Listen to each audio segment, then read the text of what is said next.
recently in the news, there has been some controversy allowing transgender athletes into cisgender sports, which means people that were born like the gender they were assigned at birth. In Connecticut, there was this man who recently transitioned into a female. He has been participating in weightlifting competitions throughout, and he's been winning, so it's been bringing up this debate. They have brought up the debate about physical differences of men and women and their hormone therapy treatments, saying if this should be allowed or not. If so, should there be regulations or not? The first topic I'm going to be talking about is hormone therapy treatments. People on the pro side are like, okay, let's allow them, but let's have some regulations, as in let's lower the testosterone levels if it's a man transitioning into a woman.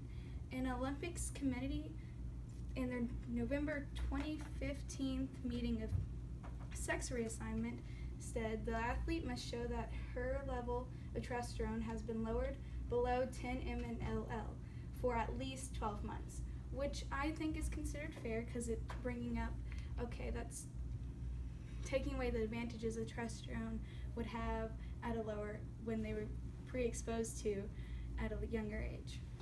On the other hand, Stephanie Berman, part of the Health and Science Department of International Association of Athletes, said in her article titled Circulating Testosterone as Hormone Basis, in December 2017 it was published, said healthy young men did not lose significant amount of muscle mass when testosterone levels were reduced for 20 weeks, which even after it is reduced, it's not going to take away that advantage of lowering that testosterone.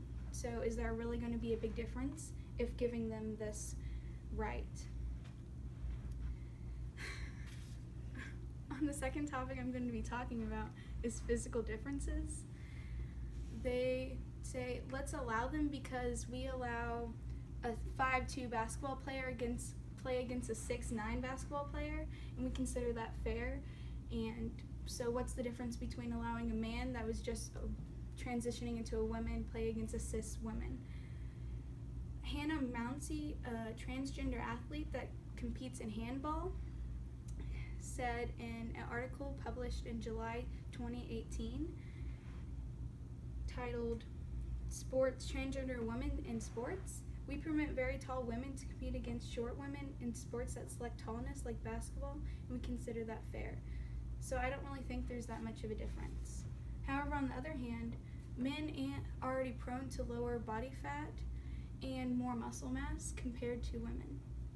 In a journal of applied physiology that was published in 2018, in one study of 468 men and women, research determined that on average men held 72.6 pounds of muscle mass compared to female athletes.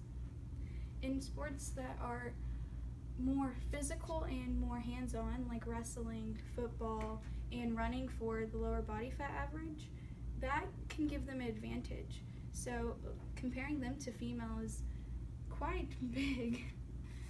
So this isn't going to be 5 minutes, but it's fine.